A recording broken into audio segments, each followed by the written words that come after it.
Well, greetings and salutations, everybody. Welcome to the John Campea Show here on my YouTube channel. I'm, of course, your host, John Campea, and it is an honor and a privilege, as it is every day, to have you guys joining me here today, talking about all of our favorite things, movies and TV and all that type of good stuff. Can tell you, I had a good night last night. Went and watched Black Panther again. Man, I enjoyed that film. The review embargo lifts in 1 hour. 1 hour from now, the review embargo lifts. And I, of course, will have my review up on my channel here. I've got it all set. It's all ready to publish at 9 a.m. So check that out as soon as it goes live. And listen, guys, here's how today's show is going to go. I have picked out 4 topics that you guys have emailed into me. How do you email in a topic or question to be on the John Campea Show? It's simple. You simply email me at john@thejohncampeashow.com. Make sure you put the word topic in the subject line. And also keep in mind, guys, you got to keep these emails as short as possible. Absolutely 90 words or less, because if they're much longer than that, I can't even fit them on the screen, even if I wanted to use your question. And don't forget, guys, I get like 100 to 140 emails a day, so I obviously can't use every single one that gets sent in. But hey, send them in and maybe see if you can get your question on the show. Now, after that, I will save a little bit of time to take some live questions from you guys in the Super Chat. Thank you so much for supporting the channel by using Super Chat, by the way. And then we will call it a day and get ready for that Black Panther review. Okay, with all that out of the way, let's get started with official question number 1. And the first question today comes to us from Jeremiah Stratton, who writes, "Hey John, big fan for a long time. I loved The Last Jedi, and I was just wondering if you saw that it won Best Movie for Grown-Ups against films like Get Out, Lady Bird, The Shape of Water, 3 Billboards Outside of Ebbing, Missouri. However, I'm not seeing this get much coverage. Why is that?" Okay, well, Jeremiah, the reason that you're not seeing it get much coverage is because I now have to explain to everybody what is Best Movie for Grown-Ups. Because nobody's ever heard of it. Well, I mean, many people have heard of it, but it's not everybody knows what it is. So every year, the AARP, which is the American Association of Retired Persons, they have an award show. They started, I believe, like 17 years ago. Look past all the crap, they say. Best Movie for Grown-Ups is what they call their award. And I'll be honest with you, I love the title of the award. I really do. Best Movie for Grown-Ups. And they nominate some incredible things. Shape of Water, 3 Billboards, all that kind of stuff. And for whatever reason, to that organization, even though Shape of Water, 3 Billboards, all that kind of stuff, Lady Bird, I, Tonya were nominated, they named Star Wars The Last Jedi Best Picture of the Year. So that's great. Every award ceremony will hand out their award to whoever. The question, why isn't this getting out any coverage? Well, the reason it's not getting any coverage is because there are a million organizations that have their own awards ceremonies. And on the list of credible award ceremonies, I mean, it's not the Oscars, it's not the SAG Awards, it's not the DGAs, it's not the Broadcast Film Critic Association Awards. I mean, so it goes further down the list. Don't get me wrong. It's much more important than, the Pawtucket Film Critics Society Awards or things like that, because this is a nationwide organization, the AARP. But it ranks, it's not one of the ones we talk about. And if you were to ask, well, why aren't we talking about this award ceremony? Well, then you'd have to ask, why aren't we talking about the 45 other ones either? So, hey, don't get me wrong. I'm a fan of Star Wars The Last Jedi, so I'm thrilled that it won Best Movie for Grown-Ups. Sure, but it's not going to get coverage because it's like one of the smaller award ceremonies, and we don't talk about every single award ceremony that comes out there.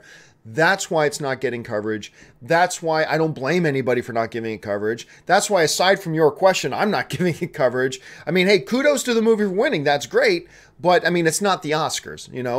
It's not the Broadcast Film Critics. It's not the BAFTAs. It's nothing like that. So, hey, great, but let's keep it in perspective for what it is.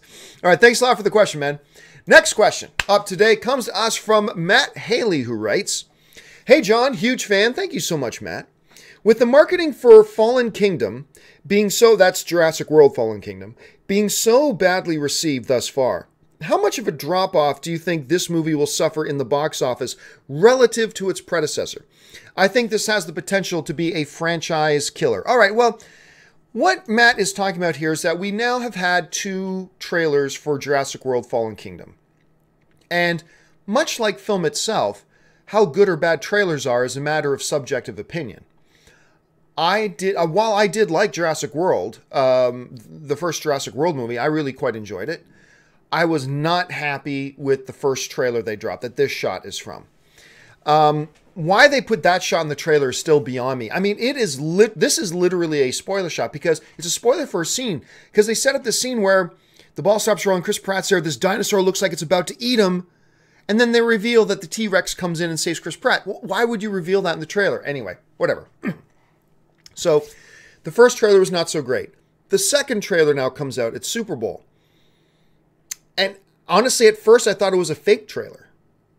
It did not impress me. I'm not impressed by it. Are these two trailers franchise killers, though? No. They're just trailers. They're just trailers. And as far as how big of a drop will it take relative to its first one, well, that's an unfair comparison. Because the box office explosion that the first one had, let me just pull this up here. World box office. Okay. The first one caught everybody by complete surprise. Even the filmmakers, even the studio, it caught them all by complete surprise. Made $208 million.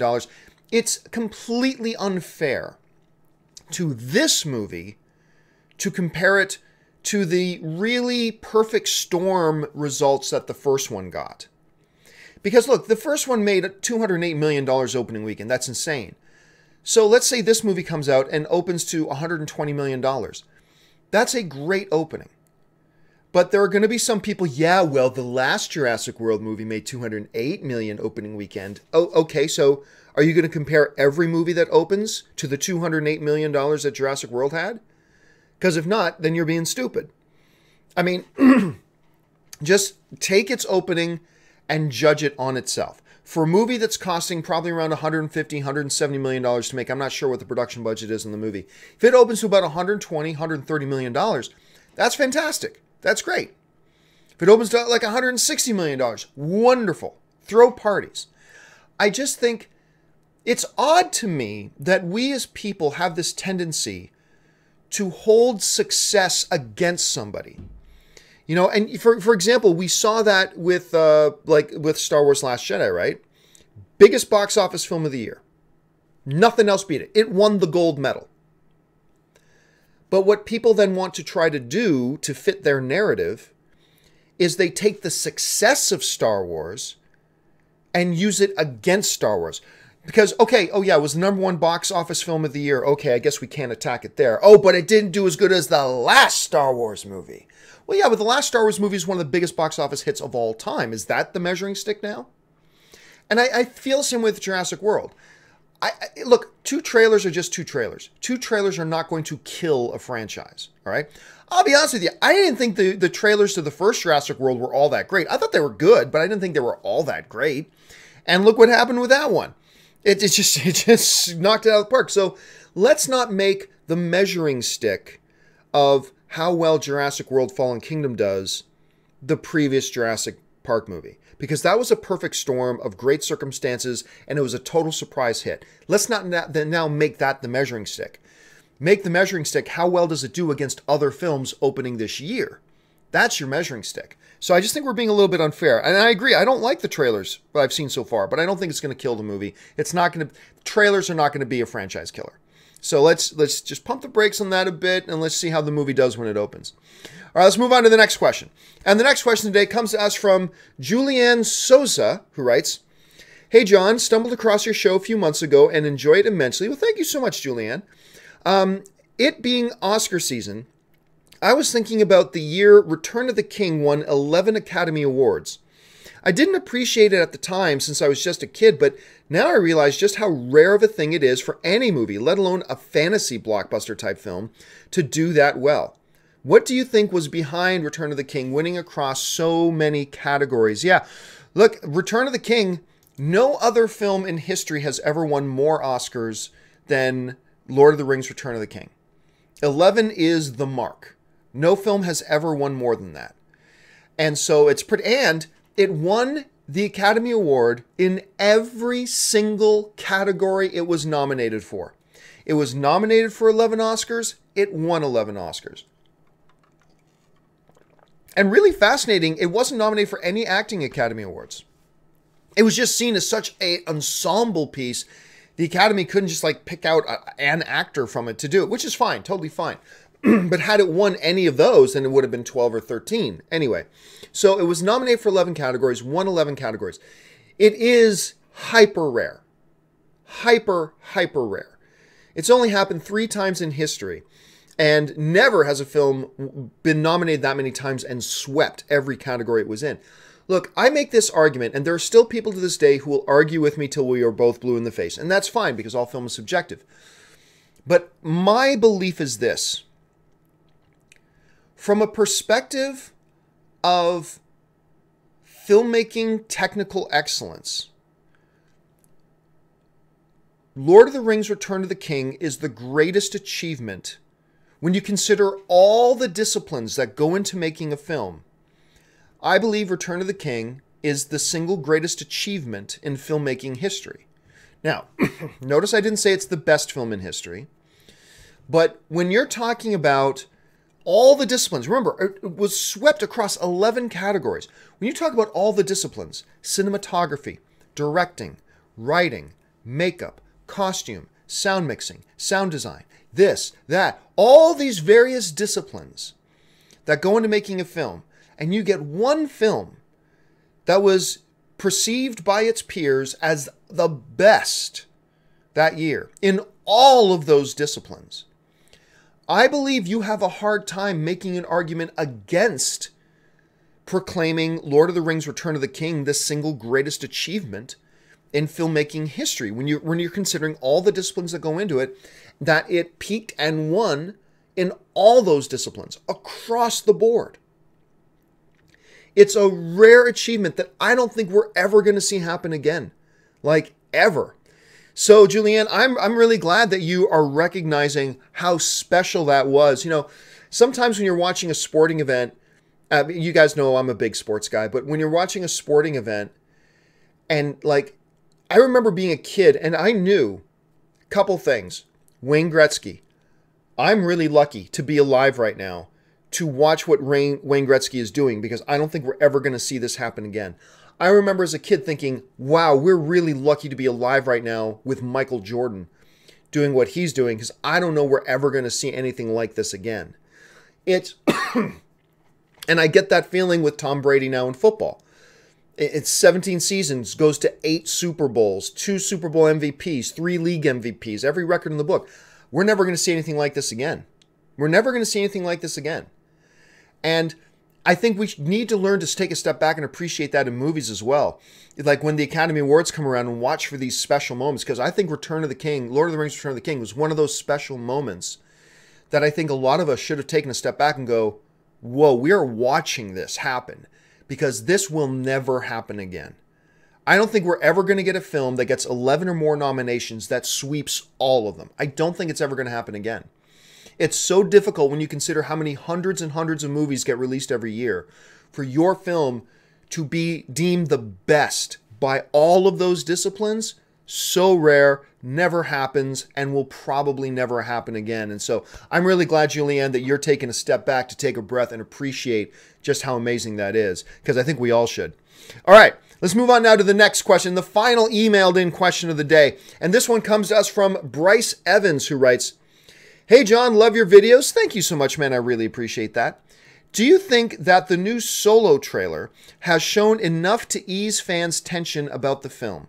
I was personally very satisfied with what Lucasfilm showed us, but some people who I've talked to want more of Alden as Han. Your thoughts, as always, keep up the filthy. All right, thanks a lot for the question, Bryson. This is a big topic we've been talking about for a couple of days now, about the trailer. Now, 2 trailers came out, which, again, we talked about this yesterday, but it did surprise me because I thought they were going to give us a little look at the trailer at the Super Bowl and then show us the full trailer the next day on Good Morning America. What they did was they gave us 2 separate trailers, which I think was great. And I loved the first trailer. The Super Bowl spot, I loved. I liked the GMA trailer, the one that came out the next day. I like that one. I like it quite a bit. A few things I didn't like about it. Obsession with tentacle monsters, the whole "I'll be the greatest pilot in the galaxy" line that worked in the first trailer, did not work in the second trailer. But I liked it. I liked it quite solidly, and I loved the first one. But let me just get your wording here again, because I like the way you worded this. Where did you say this? Do you think the Solo trailer has shown enough to ease fans' tension about the film? Here's the rub. Here's the difficult part about that, is that a lot of the fans' tension about the film is revolving around Alden Ehrenreich as Han Solo. I mean, that's what it's about. Most people haven't seen Hail Caesar. Not a good movie. Alden Ehrenreich kills it in that movie, though. He's awesome in that movie, which is why I got excited when they announced him as being the new Han Solo. But here's the thing. I said this yesterday. I will probably say this for the next couple days in a row, because I believe this is a very important thing people got to know. And that's this.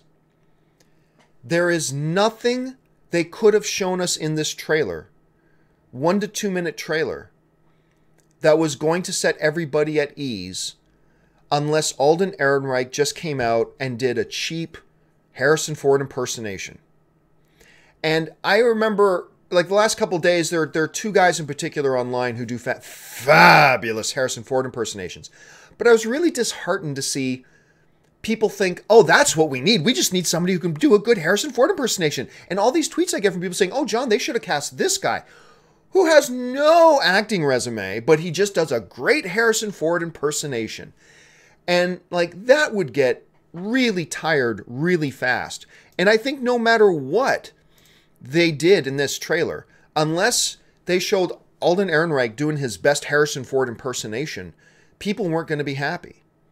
That's just the matter of it. And look, even I, who am super excited about Alden Ehrenreich as Han Solo, I'm more excited about Alden Ehrenreich than I am about the movie as a whole, because I still don't think this movie needed to be made, but it's Star Wars, I'll be there, fine. But Alden Ehrenreich, I think, was a great choice. But I won't know that for sure until I see him in a good 15, 20 minutes of the movie. Like, even I, who am very pro Alden Ehrenreich, even I can't say that the trailer sold me on it. It couldn't possibly. We're going to need to see a good 15, 20 minutes of his Han Solo. And that's important. We need to see his Han Solo. And there were a lot of people, even, well-intentioned, who went into watching that trailer saying, is he going to sound like Han Solo? And if he doesn't do a Han Solo impersonation, then they weren't going to be happy. And to a degree, I understand that. But we got to understand that we're going to have to give him some time. We got to wait till this movie comes out and see it in context and see the one he gives us. Much like Chris Pine had to give us his own Captain Kirk. Not William Shatner's Captain Kirk. Even though he's playing the same Captain Kirk, he couldn't just come in and do a William Shatner impersonation. Spock, we've got to get down to the planet. Like, that would have ruined the movie. If Chris Pine just came in and did a William Shatner impersonation, it would ruin this movie. If they just went out and got somebody to come in and do a Harrison Ford impersonation, would ruin the movie. You need a good actor who can capture the spirit of what this character is, but make it their own at the same time. And unfortunately, the reality is, one trailer is not going to convince me, and it's not going to convince you that he's going to be able to do that. Much like we didn't know Chris Pine was going to be able to do it until we saw him in that Star Trek film. Then we were able to say, that works. And it's the same here. Alden Ehrenreich may kill it in this movie. He may bomb in this movie. But we can't say he's going to kill it from this trailer. And we can't say he's going to bomb in it because of this trailer. I mean, that's just the reality of it. And I really hope more people get over this misguided idea that if you're going to do Han Solo, you've got to do a Harrison Ford impersonation. I really hope people get beyond that. And then it's going to succeed or fail on its own. I don't know that it's going to work. Maybe it won't. I'm not saying it's going to. It might fail. But if they fail, they're at least going to fail trying the right thing. If they fail at it, and if Alden Ehrenreich fails at it, he's going to fail at it while trying to give his own interpretation of Han Solo while capturing the spirit of Solo without doing a Solo impersonation. And if he fails at that, at least he's failing at doing the right thing, rather than just, hey, let's get some impressionist to come in and do a Harrison Ford yuck impression, and it just becomes an elongated Saturday Night Live sketch at that point. So I don't want that. I don't want this movie at all. But it's coming, and it's Star Wars, so I'm going to eat it up. But, I mean, I just hope people, take a step back. So are these trailers going to get people who are pessimistic on board? No, and that's fair, because we need to see more. We need to see the movie. people are going to be skeptical, and that's totally fine and that's totally fair. With all the drama that's gone on behind the scenes with this movie, it's completely understandable that some people are going to feel skeptical about it. I totally get it. I don't blame anybody at all for that. And just a couple of trailers is not going to change their mind. But I do hope, I did notice online when that first Solo trailer dropped at the Super Bowl, I saw a lot of people tweeting positively. Like for the first time since they announced this movie, I saw a lot of people tweeting positively. And we'll just have to see if they can keep generating some positive momentum into the movie. And then the movie's either got to work or fail on its own. And we'll just have to see how that all goes. All right, guys. With that out of the way, before I get to the live questions here, guys, let me do my, admittedly, I confess this is a shameless plug, I admit it, but it is the 1 minute commercial break here for the shameless plug of the thing that actually keeps the lights on around here, which is the Patreon campaign I've got. So here, check this out for 1 minute. I'll be right back. For those of you who have followed me for any period of time, you guys know that I made the decision recently to leave the corporate overlords. I no longer wanted to work for corporations. I wanted to be an independent content creator. And the only way I've been able to do that is by the support of my Patreon supporters. So what I would like to do is to ask you guys who watch my shows, who spend any amount of time with me every single month, to consider going over to www.patreon.com/John Campea. There you'll get all the information about what exactly does it mean to be a Patreon supporter of mine? What does being a Patreon supporter do for helping to make sure that shows like this one and all the other shows I do here on my channel can actually be produced? And on top of that, what benefits are there to being a Patreon supporter? And maybe if you guys can check that out, if you decide you want to be one of my Patreon supporters, that would be awesome. And if you don't, that's perfectly fine too. I'm just happy that you guys have decided to be here today and be a fellow movie fan and join us in the conversation. So go and check. All right, guys, and a special thank you to those of you who are already Patreon supporters. You guys are the reason these shows are even able to exist. All right, guys, I'm going to go over to the Super Chats now. By the way, if you have not sent in a Super Chat yet, I've got as many as I can handle, so please don't send in any more at this point. If you're already typing one out, you got 10 seconds to finish it, but please no more at this point. I'm not going to take any more that come in after 8:22. All right, let's move over to the questions. The first one comes to us from Rex Cousins, who writes, do you think the Cloverfield franchise is dead after this recent misfire? In my opinion, it's not dead because this is the first bad movie in the franchise. Well, I don't think it's dead. I mean, we already know there's a fourth one coming. Look, I also didn't hate this Cloverfield movie. I didn't think it was all that great, but for a Netflix movie that you can just stay at home and watch, I would have been more upset at it if I had to go to the movie theater and pay a ticket and go and watch it there, then I probably would have been less impressed. But I didn't think it was horrible. I didn't think it was like terrible. I thought it was okay, but certainly not all that good. But no, I don't think it was bad enough. It's not like Batman and Robin bad enough that it would kill a franchise. So I agree with you, Rex. I don't think it's all that bad. It's probably the worst of the three so far, and we'll see if they can recover in the fourth one. But yeah, I'm not all that impressed with Cloverfield Paradox. I was not all that impressed with it. Orange Hand writes, this isn't a super chat, it's a tied ad. Thank you so much, Orange Hand. Mason Barr writes, do you have a date for when the girls will be attending? Yeah, for those of you who remember, a couple weeks ago, I announced that I was going to be hiring these two new co-hosts to help me with the shows. I cannot go into details. It's nothing bad. I cannot go into details, but something has occurred that may be changing my plans. I don't know for sure yet, so everything is a little bit on hold. This could be a very good thing, but something has occurred that has put my plans on hold for now. And give me another week or two to see how this is going to shake out, and then I'll be able to address that a little more directly. I'm sorry I'm being so vague, but there's other people's privacy involved here that I can't get into. But yeah, I just need to be on hold for now. And then hopefully within the week or so, I'll be able to actually pull the trigger on some things and get moving. Ben Rayner writes, do you like the new Deadpool 2 poster? Actually, let me grab it. Yeah, the new Deadpool 2 poster came out. Let me pull it over here. And it's clever. It is classic Deadpool marketing. It's him doing the whole flash dance pole, but instead of, water falling down on him, it's bullet casings falling down on him. It's cute. It's clever. Don't get me wrong. I wouldn't want this as the official Deadpool 2 poster, not at all. but it is very much consistent with the Deadpool silly tongue-in-cheek marketing campaign. And yeah, I like it. It's fun. I mean, again, it wouldn't work for me as the poster, but it's fun. I like it. Orange Hand writes, could the various Star Trek shows be considered on some level as a shared universe? Each show has its own set of stories and characters like the MCU. Well, to a degree. So, for example, Deep Space Nine and Star Trek The Next Generation clearly are shared universe. They had interchanging characters. There were crossover appearances. Same can be said of Voyager. It happens in the same time frame. So, yes, those, yes. Star Trek Discovery? No. Clearly, that's a little bit of a retcon. Even though there are some references, some recognizable Star Trek references, it's a little bit of a reboot per se, in a way. At least I think it is. So, all those other shows of that era, I believe, yes, they were shared universe. This one, it was the Star Trek shared universe, really. This one, not so much. But who knows? Maybe they'll tie it in more as we move forward. I mean, they're already doing mirror universe stuff, so maybe they're going to find a way to tie it in more. Maybe at the end of the day, we will say that it's included in that shared universe. They just changed the design of some of the creatures. All right.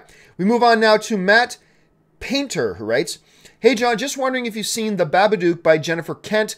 If so, did you like it? Any anticipation for her next film, The Nightingale? Yeah, The Nightingale's coming out, and if I'm not mistaken, that's going to star Sam Claflin, who was in a couple of the Hunger Game movies, and I actually like Sam Claflin. I had Sam Claflin in my studio once. He's a really nice guy.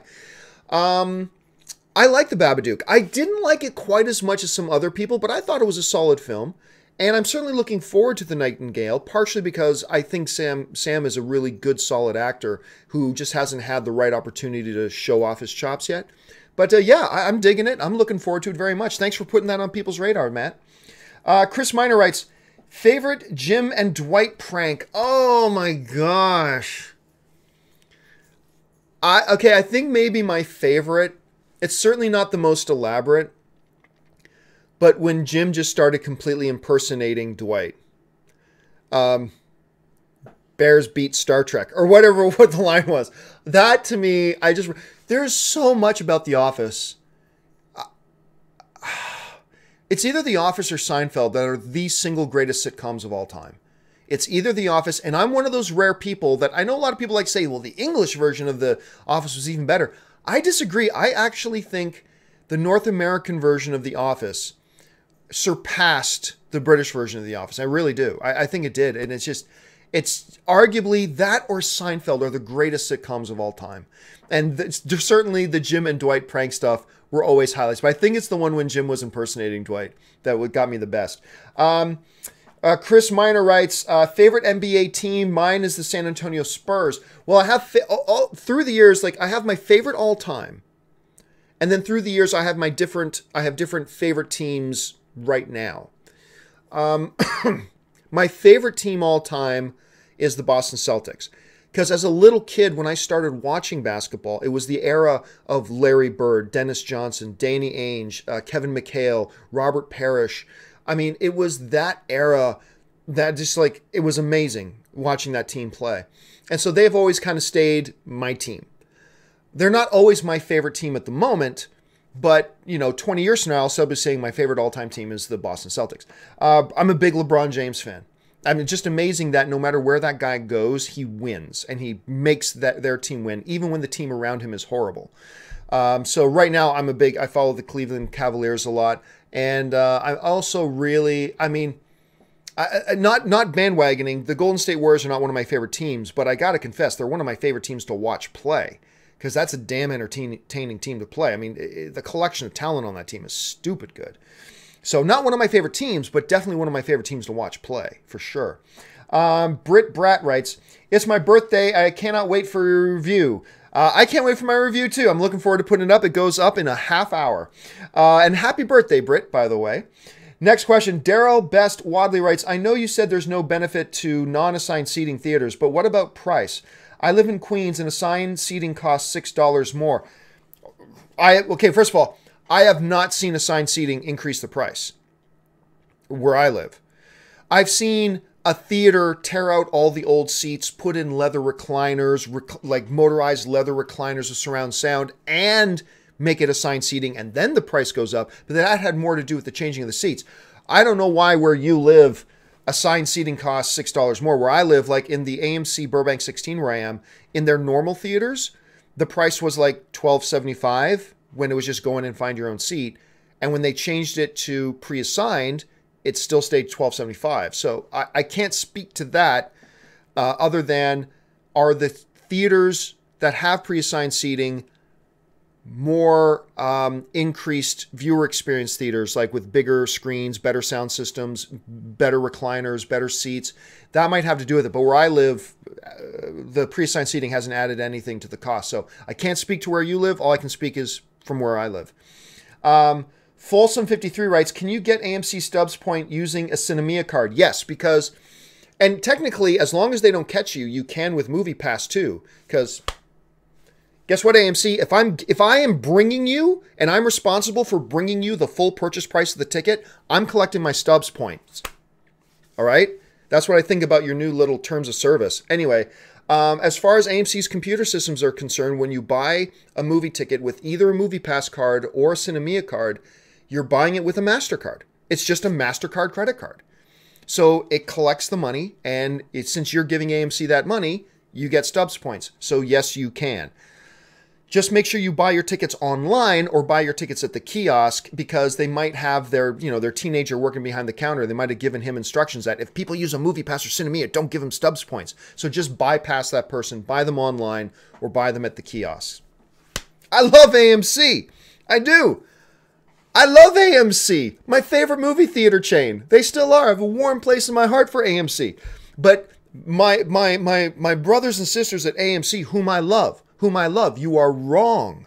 You are acting wrong with how you're treating your Stubs members who happen to use MoviePass. You are wrong. I love you, but you're wrong. Anyway, Josh Zoll writes, what's your go-to movie theater food? Oh, I'm very, very basic. Popcorn and a soda, man. Popcorn and Coke Zero. And I never eat popcorn. Like, when we go to the grocery store, sometimes Ann will buy a bag of popcorn or whatever, but I never reach for popcorn anywhere unless I'm at the movie theater. It's a conditioned response. I am Pavlov's dog. It's a total Pavlovian response. When I walk into a movie theater, even though I never think about popcorn otherwise, my mouth starts to water. It's like, oh, for some reason, I got to have popcorn now. I got to have popcorn now. Popcorn and soda, that's my go-to food. Orange Hand writes, do you think we'll ever see a new sport be invented that becomes as popular as the other major ones? It's tough. It's tough, but hey, 30 years ago, there was no UFC. There was no MMA. Now, you could argue that, well, it's a combat sport. There have been combat sports, and that's a valid argument, but it's still a new league. It's possible. It's going to be tough, though. Coming up with a brand new game, I don't think we will. I don't think we will. Maybe I'm wrong about that, but I don't think we will. Interesting question. Shankar, where'd Shankar go? Writes, Mission Impossible 5 or Skyfall? Better spy thriller. I'll go Skyfall. Both very, very good. Both have their own sets of strengths and weaknesses. They are quite different films, actually. But if I had to choose right now, I can either go down and sit down and watch Mission Impossible 5 or Skyfall. I'd love to watch both of them, but if I had to pick one, I'm probably picking Skyfall. Cobra writes, what are your thoughts on the BAFTA Awards? I don't really follow them since they don't really apply to me, but they're a prestigious award for sure. I just admit I don't really follow them. This time of year, I just really keep my focus on the Oscars, and mostly because of where I live. Like, I don't live over there, so they're not as applicable to me, but, I probably should pay more attention to them. Because they are a legit, credible, prestigious award. I should probably pay more attention to the BAFTAs. Thanks for making me feel guilty, Koba. Jeremiah J. writes, just became a Patreon supporter since I watch your videos religiously, and the 24th time I heard your 1-minute plug finally made me do it. You gotta grind them down till they finally give in. Well, thank you so much, Jeremiah. I really appreciate it. And you have become one of the people that are responsible for these shows existing, and I thank you so much for your support, man. Angel Chang writes, I just want to see the Cantina Band in solo again. Don't get me wrong, I love the Cantina Band. I do. Love it. But to me, it would be a forced cameo, a shoehorned in cameo. And I've been kind of cringing at those in the Star Wars movies. I don't like it when they do them. So I'm glad you want to see them. And if it pops up, I'll think, man, I'm so happy for Angel Chang that this is happening. but I don't want to see it. I'll be honest with you, I don't want to see it. Jeremiah J follows that up with, what happens need for DCEU to be salvaged? Do we have to wait for the next 3 movies or next Justice League to decide their fate? I mean, I don't know. Like I mentioned yesterday, live on the show, I got an email from Warner Brothers telling me that Shazam had officially started shooting yesterday.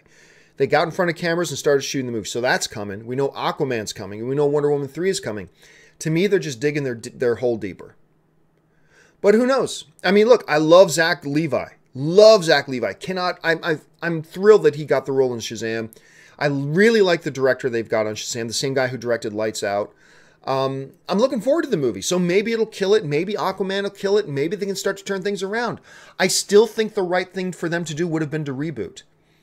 Give all these great characters a fresh start. I think that would have been the way to do it. They've decided to go a different direction. Now all we can do is sit here, cross our fingers, and hope it works. Micah writes, just showing my support and admiration, longtime fan. Thank you so much, Mike. And Mikey, you've been...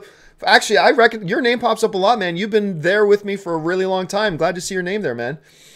Jeremiah writes, give him more money for the girls. Yeah, you've really got to the heart of what's going to motivate people, Jeremiah. Prince Sarma writes, what's with Thanos' face and Wolverine claw marks in Infinity War TV spot people are talking about? Is Logan coming to the MCU in Infinity War? No, those are not Wolverine claw marks. There are scars. Yes, there's 3 lines of scars, but clearly those are old scars. No, the MCU is not crossing over any X-Men characters for at least 2 or 3 years, probably closer to 4 years. So no, there is no Logan in the MCU. Just because there's 3 marks down. Somebody actually sent me this great picture from the trailer for A Quiet Place. Because when the camera goes to the wall, you see these big 3 claw marks down the wall. And somebody sent me this great Twitter picture with a circle around those 3 claw marks on the wall that says, confirmed, Wolverine in A Quiet Place. And that's basically the same logic, right? So no, Wolverine will not be popping up in Avengers Infinity War. Starman writes, there was no In Memory of Carrie Fisher in The Last Jedi. Oh, there was. Yes, there was. Yep, there was. It wasn't at the beginning of the movie, it was at the end. I think it was something about our princess. I can't remember the exact wording about it, but yes, there was. Absolutely, there was. Sadi writes, thoughts on the Royal Rumble from last Sunday. I had fun watching the Royal Rumble last Sunday, as a matter of fact. I didn't recognize 70% of the people in it, because I only watch like maybe 2, maybe 3 WWE events a year now. I used to watch it all the time when I was younger, but now I watch 2 or 3 of the big events per year. Our friends Ryan and Kaori and sometimes Ray comes over and we'll watch the pay-per-view and we had a lot of fun watching the Royal Rumble. I had a great time watching it, but again, I didn't recognize like 70% of the people that came in there. Ali Hussein writes, have you seen the Lethal Weapon TV show? It's really good. I recommend that. I have not. Nothing about the ads have appealed to me, but you know what's funny, Ali, is that you're not the only person to tell me that it's actually pretty good. I've had a number of people tell me that show's pretty good. I just don't have time for it, to be honest with you. I don't have time for a lot of TV. That's why, I say, okay, guys, I've got this show on my binge watch list, and it still takes me like 2 or 3 months to get to it because I just don't have a lot of time for TV, per se. Because I've got a few shows that I watch, and I'm dedicated to those shows, but it then takes me a while to get through stuff. So, but yeah, Ali, you're not the only one who's suggested that. And the final question today comes to us from Devontae Brown, who writes, John, an interview surfaced, if Tarantino defending Polanski, will his career die? Many actors applauded Polanski when the pianist won, like Meryl Streep. Yeah, I think, look, if you guys want to know what I think about the whole Roman Polanski thing, look on YouTube for John Campea, Roman Polanski. And you'll find my video that I made years ago about my thoughts on Roman Polanski. But also I think there was this myth that was created that Roman Polanski, I think a lot of people bought into this false myth that Roman Polanski was just wronged. Roman Polanski didn't get a fair shake from the court, that he was, that he was bull rushed, if you will, that he was taken advantage of in court and he's not really guilty. That was a myth. He did what he did. And then, like a little coward, he ran away. So anyway, if you want to know my thoughts on Roman Polanski, simply look up. But, you know, there are a lot of people, even a lot of my friends, who when I talked about Roman Polanski, it's like, oh yeah, it's terrible what they did to Roman Polanski. I'm like, excuse me? And their impression of the events, and I'm like, no. Let me say, here's what happened. This is all verified. None of this is in dispute. These are verified, like, statements from court, even from him. This is what happened. Bang. And then they go, oh. And I think there are a lot of people in Hollywood who just bought into the same myth about it. But anyway, that's just my thought on that. All right, guys, that will do it for me for this installment of the John Campea Show. Thank you so much for joining me. Don't forget, in just 20 minutes from now, my Black Panther review drops. Make sure you're back here on my channel to check that out. And of course, it's Tuesday, best day of the week. It's Star Wars Talk Tuesday. So at 3 p.m. Pacific Standard Time, that's 6 p.m. New York time, we of course got our Star Wars Talk Tuesday episode going live at 3. Make sure you come back and join me there for that. Again, guys, as always, make sure you subscribe to this YouTube channel. Become one of the guys who follows this channel. Click the thumbs up button. Share this video around. Leave your thoughts and opinions on any or all the topics we discussed here today below. That will do it for me, guys. Thanks so much for joining me. My name's John Campea, and until my next video, bye-bye.